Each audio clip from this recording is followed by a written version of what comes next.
Yes, what's good, guys? It's Ben's here. This is my first tutorial up on the YouTube, so I thought I'd start off with using analyzers in music production. It's something I use a lot, and I think it's quite a misunderstood subject, so it's something I'm going to be using in all of my tutorials, so I thought it's the best place to start. So let's dive into the DAW, get some explanations going. I can show you what I'm using, how it works, and yeah, let's dive right in. So the first analyzer we're going to cover is Minimeters. As the name suggests, it is Minimeters. What's good about Minimeters is essentially an all-in-one solution. It has basically any spectrum analyzer you need. So it has a heat map, spectrum analyzer, a waveform, a LUFS meter. This one here is for mid-side, and then you've just got an audio waveform. And what's really good about Minimeters, it doesn't just have to run inside your DAW, you can actually run it in Windows. One thing I suggest doing with this to kind of get used to it and see how your track should sound and look compared to other analyzers is you can run it in the background when you're listening to music, and you can sort of start looking at it and visualizing how tracks look, and you can kind of visually compare how your track looks to how another track looks via the use of Minimeters. So if we start over here with the heat map, this is actually one of my favorite analyzers. Essentially what you have is, on this axis you have everything from 20,000 hertz to 20 hertz. So you have bass down here, mid, treble, and if we start looking at what's actually going on, you can visually see each element of the track. So if we start at the bottom and we'll work our way up, so these long lines here are essentially your sub, and then these little kind of look like turds, but they're actually a kick, and then everything in this sort of area will be your mid. It's a bit kind of blurry in this tune, there's a lot of mid data, so you got vocals and synths, and then you have these little peaks here, and these are your hats. So what kind of happens is, as the tune plays, this moves over to the left and the information is displayed. Now what's really good about this meter is you can clearly identify what's going on. So in this example you can see your kicks and all the information there, and when you compare that to a track that's not mixed down as much, you see kind of all of this kind of blurs and muddies. So if you get this map kind of looking clean, you kind of get a clean sounding mix down with it. So really useful as a reference. So if we move over to the next one, we have your traditional audio spectrum, which I think most people know and love and use. So covers everything from treble up here to mids to bass.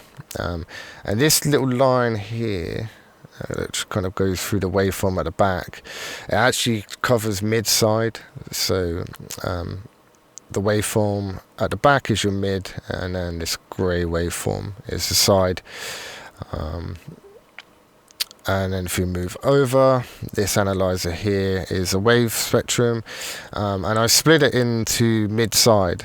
So this bit here being the mid, and then this bit here is the side information. Now I don't think that's by default, but essentially what it is, all of the mono information here and then stereo information here, I think by default it's actually set into left and right. And what's quite nice about this meter, if you kind of see the different changes in the spectrum, you can see as each element hits. So the red is sub or kick, and the blue's kind of your snares, and then you have whatever's in your side here.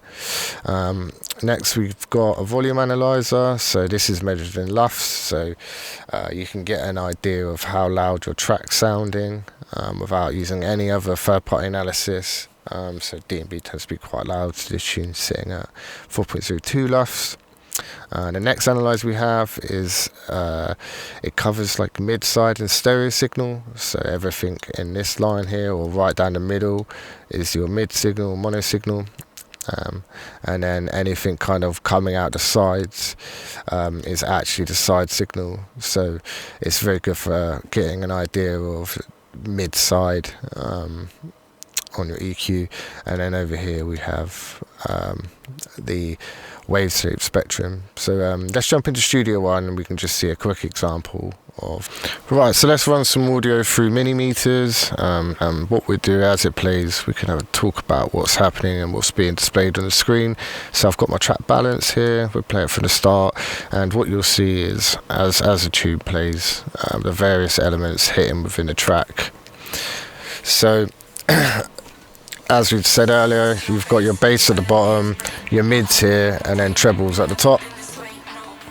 So as each element comes in, more bass comes in, you'll start seeing the low end full out, and then you can see your kick here, and as that impact hit the bass and the tail of it. And what's really useful is using this to sidechain. So as elements come into the track, a kick hits, you'll start to see the sub follow. So as the track's building up, you can see the kick coming in, and then kick here and a sub, and as you can see there's no sub element as a kick hits, so that's showing you sidechain. And what this is really good for, just getting an overall view of the track.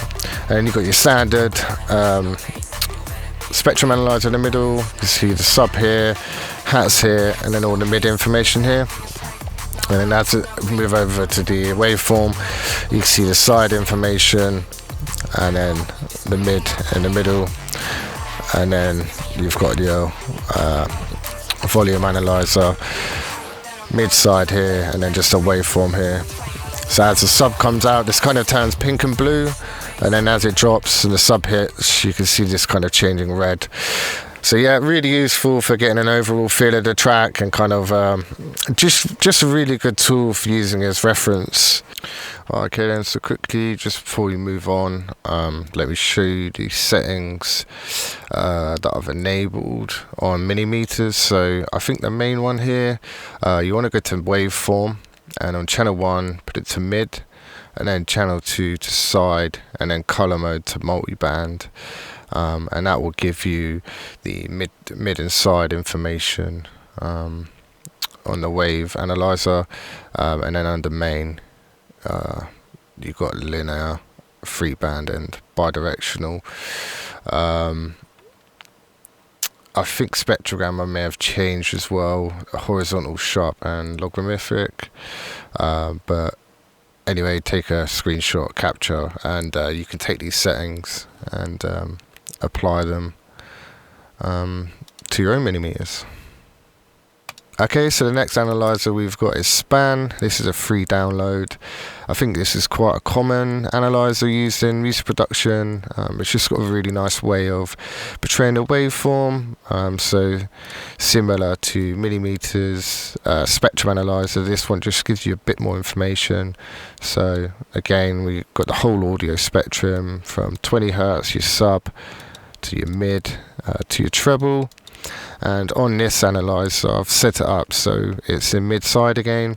So if you see this purple graph or line, that's all the mid audio, and then this pink one is all of the side information. So when you're playing a track, you can kind of get a glance at what's in the mid and what's in the side, and it's really useful because typically if you get a lot of side information or stereo information down in the lower end, and you're looking to have a nice strong sub, this can affect your sub as the two will phase out and cancel each other out. So typically you want to kind of shape off the side information below.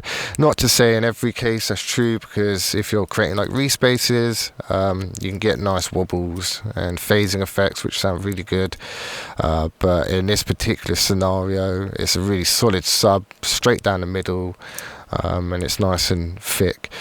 So I've made a few changes to the default configuration to Span. So I think by default it actually just displays a green waveform. So let me show you the settings I've got in Span. We'll jump into Studio One and give you a quick overview of those settings. Okay, then so to set up span to use mid-side, you want to go up to this routing tab, and then you want to click mid-side stereo, and then that should show you both the mid and the side, and then you can click and change the color to whatever you like. I've also made one minor change to this as well. So under the settings here, under spectrum mode editor, I've moved the average time down. And what that does when you're working with music that's quite fast like D&B, it just allows the spectrum to move quicker, so it's more reactive to the sounds. I find when it's up high, as you can see, it's just a bit slow and you kind of get these build up, whereas if you bring that time down, obviously not too quick, I've got it set to 1000, it's kind of a bit more responsive to the audio, and I find that's a really good way to use span. And another good thing, little tip with using span, is you can highlight, and it brings up this little crosshair, and you can check out which frequencies, and it's really good if you're using like an EQ or something. If you actually right click, that frequency gets copied to the clipboard. So if you want to use an EQ or something, you can paste that frequency and make your changes. So yeah, that's span, another really good EQ. Download that one for free. I'll leave a link in the description. So the last plugin I use for analysing is a plugin by Master in the Mix. This one's called Levels, and this plugin is really good. It's typically 2 features I really like in this plugin. There probably is other plugins that do it. I just like this plugin. It's simple. It doesn't use much resources, CPU resources, memory, so you don't get a glitching or anything. So I use this LUFS feature. So here we can see short-term and long-term LUFS, as well as it's got this other feature where you can isolate the mid and side. I've talked a lot about that in this video. So what you could do, you can isolate the mid, use this mono button, and then you can also isolate the sides using the side buttons. So let's jump back into Studio One. I'll just show you a quick example of isolating the mid and the side. So here is Levels. As you can see, gives you a live readout of the volume of the track, short-term and long-term LUFS, as well as we've got the mono and stereo buttons. So you'll see when I isolate the mono signal, the side information will be removed from these plugins, so we can go ahead and do that now. So as you can see, it's disappeared up here. This probably sounds quite strange, but it's really good when you're trying to mix a track down. Typically, if you want anything center, you want to keep it mono. It keeps it really in the mid and then keeps the attention on that sound. And also we can isolate the side signal, and that's everything you'd hear in the stereo signal. So when you're adding reverbs, chorus, dynamic expanders, it gives you that nice wide sound. And it's really good when you're trying to isolate frequencies or EQ compress the mid or the side frequencies. I'll go in a bit more detail into mid-side EQ compression in another video, but this is Master in the Mix Levels. Really recommend it, especially for isolating the mid and the side. So there you have it. They're my 3 analyzers I like to use in my production. You've got Minimeters, which is an all-in-one suite. You've got Span, which is really good at displaying the mid and the side information. You've got Levels, which is good at displaying the overall volume of the track, and as well it's good at isolating the mono and the side signal.